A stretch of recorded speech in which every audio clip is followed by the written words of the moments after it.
There are 9 chicken breeds so productive, so self-sufficient, and so impossible to profit from that a $360 billion industry spent decades making sure you never heard their names. Not because they stopped working, because they worked too well.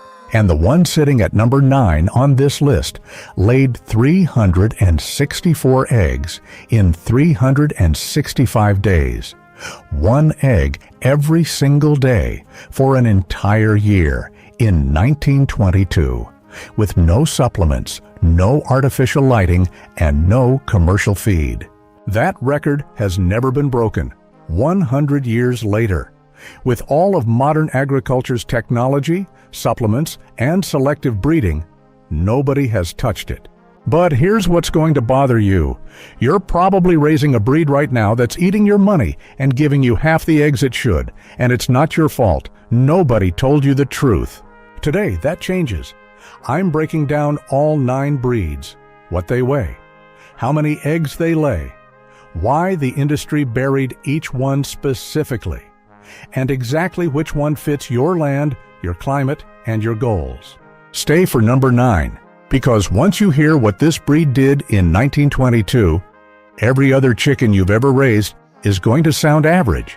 Before we get into it, if you're serious about building a flock that actually produces instead of just consuming feed and money, subscribe to AcreWise right now.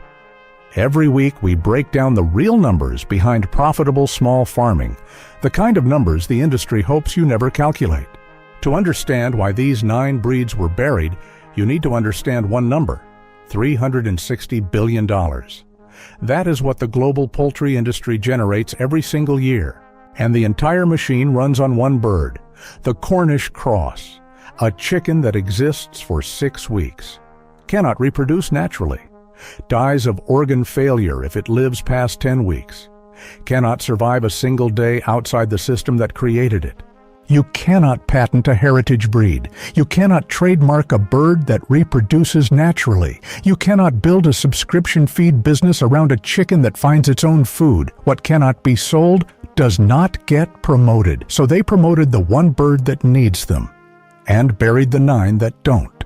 Breed number 1, the Brahma. They called it the king of all poultry, and that title was not given lightly. Brahma roosters weigh between 10 and 12 pounds. Some historical records show birds hitting 18 pounds.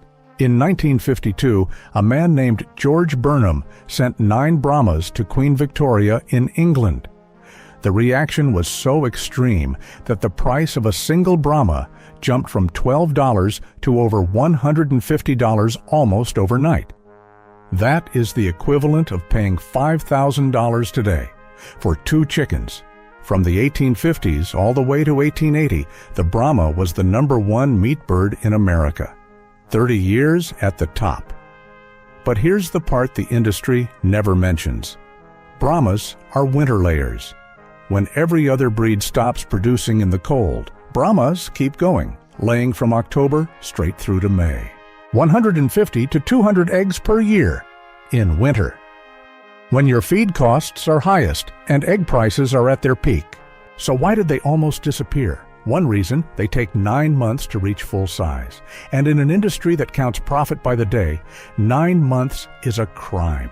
The king is buried. But breed number 2 was built for one specific purpose: to replace the turkey at the dinner table. And it almost did, until the industry decided 6 weeks was more profitable than 9 months. Breed number 2, the Jersey Giant, the largest purebred chicken breed in the United States. Roosters hit 13 to 15 pounds. Hens reached 10 to 11. Created in the 1870s by brothers John and Thomas Black in New Jersey with one goal: build a bird big enough to replace the turkey at the dinner table. They did it. One Jersey Giant feeds a family of 4. Their eggs are extra large, dark brown, and hens produce between 150 and 200 eggs per year. Some bloodlines report up to 260. Then the 1960s arrived, and the Cornish Cross killed them. 2 breeds down, 7 to go. And we haven't even touched the one that triggered a national obsession so extreme. Historians gave it a name: Hen Fever. It swept across America and Europe in the 1840s, and it started with a single chicken arriving from China. That's breed number 3, coming right up. Breed number 3, the Cochin, originally called the Shanghai chicken. And this is the bird that broke the entire Western world. In the 1840s, Cochins arrived from China and triggered what historians called Hen Fever, a craze that swept across America and Europe almost overnight. People were paying insane prices just to own one. Farmers abandoned their crops. Businessmen liquidated investments, all for a chicken. Roosters weigh 10 to 11 pounds, covered head to toe, including their feet, in thick, soft feathers. They look almost twice their real size. But Cochins are not just showbirds. They lay 150 to 180 brown eggs per year. And here's what the industry quietly erased. Cochins are the best mothers in the chicken world. A Cochin hen will sit on any egg. Chicken eggs, duck eggs, turkey eggs, she doesn't care. She will hatch them and raise them as her own. The industry replaced natural brooding with electric incubators. A Cochin does it better. For free. That's the part they quietly erased. 3 breeds down, and we're just getting started. Breed number 4 is unlike anything else on this list. It comes from Vietnam. Its legs are as thick as a human wrist. A single breeding pair sells for $2,500, and its meat is so rare, it was once reserved exclusively for royalty. Breed number 4, the Dong Tao, from Vietnam. Legs as thick as a human wrist, covered in heavy red scales that look like dragon claws. They weigh up to 13 pounds. A single breeding pair can sell for $2,500. Their meat is considered a delicacy and sells for up to $2,000 per bird in specialty markets. For centuries, Dong Tao chickens were raised exclusively for Vietnamese royalty. Common people were not allowed to eat them. They're nearly impossible to find outside Vietnam today due to export restrictions and how difficult they are to hatch. Is Dong Tao practical for your backyard? Probably not. But its existence proves something worth sitting with. Chickens were once so valuable that only kings ate them. Today, you buy them frozen for $3 a pound. That is not progress. That is a collapse in value that only benefits one side. Breed number 5, the Malay. It holds one record that has never been broken. It is the tallest chicken breed ever recorded on Earth. Malay roosters stand up to 36 inches tall. 3 feet of upright, muscular, alert chicken. This breed is over 3,500 years old, originating in Southeast Asia. Originally bred for strength and endurance, but here's why the Malay survived 3,500 years. It is one of the most disease-resistant chicken breeds alive. It thrives in heat, it forages aggressively, and it barely needs human input to stay healthy. You cannot sell antibiotics to a farmer whose birds never get sick.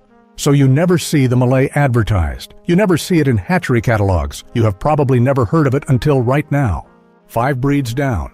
And the next 3 are the ones that directly threaten the feed industry, the pharmaceutical side of farming, and the commercial hatchery business all at once. Breed number 6 barely needs commercial feed to survive. Breed number 7 can source 70% of its own diet from pasture. And breed number 8 outperforms every modern hybrid ever created. On open ground. With no supplements, no artificial lighting, no help from anyone. Breed number 6, the Langshan, born in China, brought west in the 1800s. Roosters weigh around 10 pounds. Hens lay around 180 dark brown eggs per year. And some of those eggs carry a rare, subtle purple tint that no other breed produces. Langshans are quiet, gentle, cold, hardy, and remarkable foragers. They stay healthy and productive on almost no commercial feed at all. And that is the answer to why you've never seen one in a major hatchery catalog.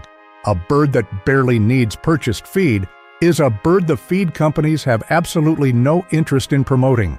Breed number 7, the Orpington. Created in 1886 by William Cook in England with one straightforward goal: build the perfect dual-purpose bird. Meat, eggs, and an easy temperament all in one package. Orpington roosters weigh around 10 pounds. Hens lay roughly 250 eggs per year. They come in black, blue, buff, and white, and they are so calm and gentle that children carry them around like stuffed animals. But here's what the industry leaves out. On a well-managed pasture, Orpingtons can source up to 70% of their own diet. 70% less feed you need to buy, which is 70% less revenue for the companies that want to sell it to you. 7 breeds down, 2 left, and breed number 8 is the one that made me stop everything when I first found the real numbers. Because in 1922, 6 hens of this breed did something that the entire modern poultry industry, with all its technology and all its resources, has not been able to repeat in over 100 years. I'm talking about a world record that still stands today. And the bird that set it is probably sitting in someone's backyard right now, ignored, undervalued, producing quietly, while the industry hopes nobody notices. Breed number 8. The Australorp. In 1922, at a laying contest in Geelong, Victoria, Australia, 6 Australorp hens did something the poultry world had never seen. They laid 1,857 eggs across 365 consecutive days. Do the math. 309 eggs per hen per year. No artificial lighting, no climate-controlled barn, no supplements, no hormones, no pharmaceutical assistance of any kind. Then, at the very next contest, a single hen laid 347 eggs on her own. Then, another pushed that to 354. And then, one bird, 1 year, 364 eggs in 365 days. 1 egg every single day for an entire calendar year, -1. That record has never been broken. 100 years of modern agriculture, billions spent on genetics research, pharmaceutical supplements, climate-controlled systems, and nobody has touched it. So, why did the industry try to erase this bird? The answer is simple. You cannot patent an Australorp. That bird belongs to no corporation on this planet. You cannot patent the pasture she forages on, the grass, the bugs, the sunlight. None of it is intellectual property. You cannot patent the knowledge your grandparents carried in their heads about how to raise chickens without buying a single thing. What cannot be patented cannot be controlled. What cannot be controlled cannot generate profit. And what cannot generate profit gets replaced. 8 breeds down, 1 left, and breed number 9 is different from everything else on this list. Because this is the breed the industry actually used. They took its genetics. They engineered a version of it. And then they made sure you never knew the original existed. What they created from it can barely walk. What they buried is a survivor. Breed number 9, the Heritage Cornish from Cornwall, England. Every commercial broiler chicken on the planet today carries Cornish DNA. The industry crossed it with the white Plymouth Rock and created the Cornish Cross, the bird that reaches market weight in 6 weeks. But here's what they cut out of that story. The original Cornish is a slow-growing, free-ranging, self-sufficient bird that lives for years and reproduces naturally. The Cornish Cross, the commercial version, can barely walk under its own weight by week 8. It cannot reproduce on its own. It dies of heart failure if you let it live past 10 weeks. They took a survivor and engineered a disposable product. The original is still out there, but you have to know to look for it. 9 breeds, all buried for the same reason, all still available, all still performing. Let me break down exactly which one fits your situation. Cold region, start with Brahmas or Australorps. Built for winter, they lay when everything else stops. Want maximum eggs? Australorp. 309 per hen per year. Nothing touches it. Want serious size for meat? Jersey Giant. 1 bird feeds a family of 4. Want the best natural mother for hatching? Cochin. She'll raise anything you put under her. Want a bird that finds its own food and never needs a vet? Malay, 3,500 years of proof.